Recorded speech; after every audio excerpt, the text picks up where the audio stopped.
নমস্কাৰ। এটা গুৰুত্বপূৰ্ণ খবৰ। এই খবৰটো সকলোৱে ভুলকৈ বুজিছে। গতিকে সেইটোকে মই আপোনালোকক জনাম বুলি, ঠিক আছে? মানে বিতংকৈ আৰু ক'বলৈ গ'লে। মানে আপোনালোকে যদি এই ভিডিঅ'টো চাই তেতিয়াহ'লে মানে গোটেই খবৰটো মানে ভালদৰে বুজিবলৈ পাব। যোৱাকালি যিটো সুপ্ৰিম কোৰ্টে আমাৰ বাবে, ঠিক আছে, এটা মানে ভাল খবৰ আনিলে। সেই ভাল খবৰটো মানে একজেক্টলি কি কৈছে আচলতে ক'বলৈ গ'লে। গতিকে এই একজেক্টলি যিটো কৈছে ইয়াৰ অৰ্থটো মই আপোনালোকক মানে বিতংকৈ জনাম বুলি ভাবিছোঁ। ইয়াৰ বাবে আপোনালোকে অলপমান প্ৰথমতে শুনিব লাগিব। মানে সুপ্ৰিম কোৰ্টে যিটো ৰায় দিছিলে নহয় জানো। তাৰপিছত মই আপোনালোকক জনাম। অলপমান সময় লাগিব, আপোনালোকে ধৈৰ্য ধৰিব। কথাটো মানে অলপমান ব্যাখ্যা কৰি দিম মানে কথাটো মানে এই বস্তুটো কাৰ বাবে হয়, একজেক্টলি কাৰ বাবে কৈছে। ঠিক আছে, মানে প্ৰযোজ্যটো মানে এতিয়া ক'বলৈ গ'লে সকলোৰ বাবে ফাইনেলি তেনেকুৱাই হয়, কিন্তু তথাপিও মানে কোৱা মতে অলপমান বেলেগ ধৰণৰ কৈছে। গতিকে সেইটো প্ৰথমতে আপোনালোকে শুনি লওকচোন। We have already clarified in our judgment that the one-time scheme was provided only to safeguard the interest of such of the teachers who were in employment on or prior to 22nd September 2017. 10/8/17. The cutoff date is 10/8/17. 10th September is the recognition. Okay. 10th August 17. 10th August 17. Full stop. Paragraph. We therefore clarify that the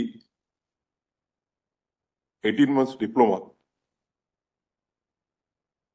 obtained by such of the employees who were in employment on 8th of August, 10th August 2017, and who have completed the diploma course within a period of course, 18 months course, would be treated to have a valid diploma for the purpose of betterment of their prospects, either for employment in other institutions or for the promotional avenues. আপোনালোকে এইমাত্ৰ শুনিলে যিটো supreme কোৰ্টে ৰায় দিছিলে যোৱাকালি, ঠিক আছে? এই ৰায় দিয়া মতে চাওক, যিটো কথা কৈছে মানে সকলোৰে বাবে বুলি এইটো একচুৱেলি ডাইৰেক্টলি ক'ব নোৱাৰি। চাওক কথাটো এনেকুৱা, প্ৰথমতে কওঁ কথাটো, এই যিটো DLED আছিলে, ঠিক আছে, NIOSৰ আণ্ডাৰত, ঠিক আছে, অধীনত যিটো DLS কৰিবলৈ দিছিলে, এই যিটো DLED সেইটো সকলোৰে বাবে নাছিলে।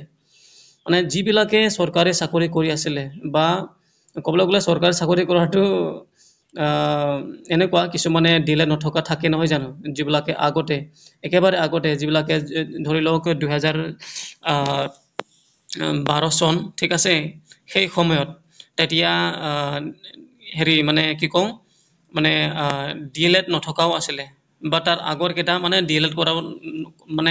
DLED নকৰা বহুত আছিলে, ঠিক আছে। এতিয়া যিহেতু চৰকাৰী চাকৰি কৰাবোৰ কিছুমান বুলি নহয়, বহুতে মানে DLED কৰা নাই, মানে ডিপ্ল'মা নাই, এনে মানে চৰকাৰী চাকৰি কৰি আছিলে। সেইবাবে আমাৰ যিটো ভাৰতৰ যিটো ভাৰত চৰকাৰ, তেওঁলোকৰ বাবে, অকল তেওঁলোকৰ বাবে নহয়, যিবোৰে প্ৰাইভেট স্কুলবোৰতো, প্ৰাইভেট বিদ্যালয়বোৰতো শিক্ষকতা কৰি আছিলে মানে, ঠিক আছে, মানে শিক্ষক হিচাপে মানে কাম কৰি আছিলে আৰু তেওঁলোকৰ যিহেতু DLED নাই, গতিকে তেওঁলোকৰ বাবেও আৰু যিবিলাকে অলৰেডি মানে চৰকাৰী চাকৰি কৰি আছিলে কিন্তু DLED নাই, ডিপ্ল'মা নাই, এই সকলৰ বাবে, ঠিক আছে, এটা প্ৰভিজন উলিয়াই দিছিলে, এটা সুবিধা উলিয়াই দিছিলে। কাৰণ DLED লাগে, যিহেতু শিক্ষকতাৰ লগত জড়িত হৈ আছে নহয় জানো। সেইবাবে 2017 চনত আমাৰ যিটো ভাৰত চৰকাৰ, ঠিক আছে, এই ভাৰত চৰকাৰে এটা প্ৰভিজন উলিয়াই দিছিলে, এই NIOS আণ্ডাৰত এবাৰ DLED কৰিব দিছিলে তেওঁলোকৰ বাবে। গতিকে তেওঁলোকে যিহেতু এতিয়া DLED কৰিলে নহয় জানো, কৰি পিনি তেওঁলোকে পালেও, বহুতেই পালে, কি কয় চাৰ্টিফিকেট পালে। এতিয়া এই চাৰ্টিফিকেটটো ৰিচেণ্টলি অলপমান সময় আগতে, এবছৰ হ'ল নেকি, মই বিশেষ নাজানো, ঠিক আছে, তেতিয়া আকৌ এটা ৰায় দিছিলে, এই যিটো 18 মহীয়া বা হেৰিয়ে কৈছোঁ আৰু 2 বছৰে কৈছোঁ ঠিক আছে গতিকে এই 18 মহীয়া বা 2 বছৰৰ যিটো ডিপ্ল'মা আছিলে সেইটো ইনভেলিড বুলি কৈছিলে কিন্তু এতিয়া যোৱাকালি যিটো ৰায় দিলে এইমাত্ৰ মই আপোনালোকক শুনাই দিলোঁৱেই ইয়াত যিটো ক'লে মই আপোনালোকক জনাম বুলি ভাবিছোঁ যে যিবিলাকে অলৰেডি শিক্ষকতা কৰি আছিলে প্ৰাইভেটে হওক বা গভমেণ্টে হওক এইটো হ'ল 2017 চনৰ 10 আগষ্ট তাৰিখৰ আগতে ঠিক আছে তাৰ পিছতো নহয় দেই মানে আকৌ কৈছোঁ 10 আগষ্ট 2017 চনৰ আগতে যিবিলাকে তেতিয়াৰে পৰা আৰু চৰকাৰীয়ে হওক বা প্ৰাইভেটে হওক শিক্ষকতাৰ লগত জড়িত কৰি আছিলে জড়িত হৈ আছে তেওঁলোকৰ বাবে মানে এতিয়া যোৱাকালি কোৱা মতে আৰু তেওঁলোকৰ বাবে সেই হেৰিটো যিটো ডিপ্ল'মা বা যিটো DLED diploma in elementary education সেইটো মানে এতিয়া ভেলিড হ'ব মানে তেওঁলোকে এতিয়া যিহেতু বহুতে প্ৰাইভেট হেৰি মানে হেৰিৰ লগত জড়িত হৈ আছিলে প্ৰাইভেট স্কুলৰ লগত তেওঁলোকে এতিয়াতো চৰকাৰী চাকৰি বিচাৰি আছে নহয় জানো এতিয়া তেওঁলোকে যিহেতু চৰকাৰী চাকৰি বিচাৰিছে এতিয়া যদিহে আগন্তুক দিনবোৰত যদিহে চৰকাৰী চাকৰিৰ কিবা এটা তেনেকুৱা মানে শিক্ষকতাৰ লগত মানে শিক্ষক পদ যদিহে ওলায় তেতিয়া ভেকেঞ্চি যদি ওলায় সেই ভেকেঞ্চিত তেওঁলোকে মানে এপ্লাই কৰিব পাৰিব গতিকে সেইটো মানে একজেক্টলি কোৱা মতে মই আপোনালোকক জনালোৱেই নহয় অথনি শুনাই দিলোঁৱেই যিটো ৰায় দিছিলে সুপ্ৰিম কোৰ্টে নহয় জানো 10 তাৰিখ ঠিক আছে মানে 11 তাৰিখো যদি হয় অক্টোবৰ নহয় হেৰি আগষ্ট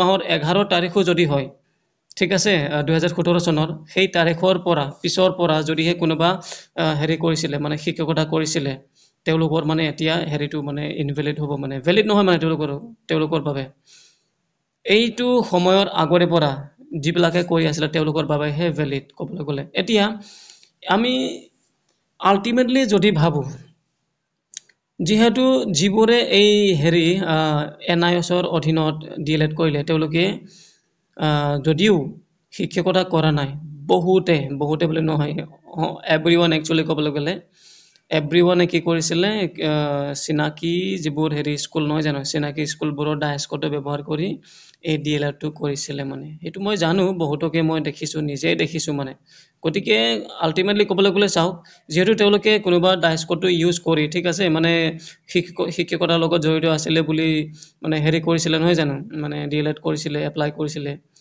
গতিকে তেওঁলোকৰো মানে ভেলিড হ'ব মানে ক'বলৈ গ'লে আল্টিমেটলি সকলোৰে বাবে ভেলিড হ'ব কিন্তু কোৱাটো তেনেকুৱা কোৱা নাছিলে যিটো সুপ্ৰিম কোৰ্টৰ মতে সেইটোৱে 2017 চনৰ 10 আগষ্ট তাৰিখৰ আগৰে পৰা যিবিলাকে শিক্ষকতা কৰি আছিলে তেওঁলোকৰ বাবে ভেলিড হ'ব বুলি কৈছে মানে একজেক্টলি সেইটো কোৱাটো মানে সুপ্ৰিম কোৰ্টে কোৱা মতে সেইটো কিন্তু কি ক'ম আৰু এতিয়া আমাৰ দেশত তেনেকুৱাই নহয় যেন চলি থাকে শিক্ষকতা কৰক নকৰক তেওঁলোকে মানে নিজৰ চিনাকিৰ যিটো স্কুলৰ ডায়েস্কটো ব্যৱহাৰ কৰি হেৰি কৰিছে মানে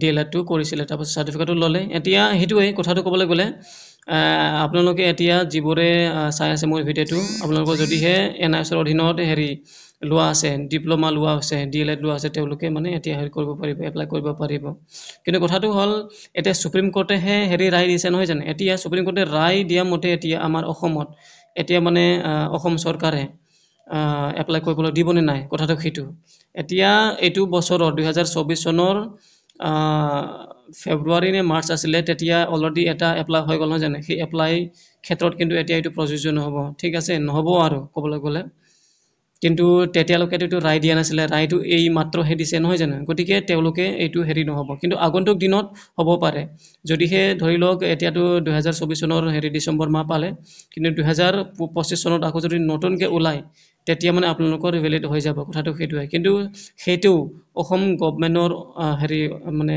ওপৰত ডিপেণ্ড কৰিব নিৰ্ভৰ কৰিব মানে তেওঁলোকে যদি এপ্লাই কৰিব দিয়ে তেতিয়া এপ্লাই কৰিব পাৰিব যদিহে নিদিয়ে তেতিয়াহ'লে এপ্লাই কৰিব নোৱাৰিব সেইটোকে মই কৈ আপোনালোকৰ বাবে এই ভিডিঅ'টো বনালোঁ মানে যাতে আপোনালোকে মানে বিতংকৈ কথাটো বুজি পায় কাৰণ বহুতে বুজি নাপায় সেইবাবে এই ভিডিঅ'টো বনালোঁ ধন্যবাদ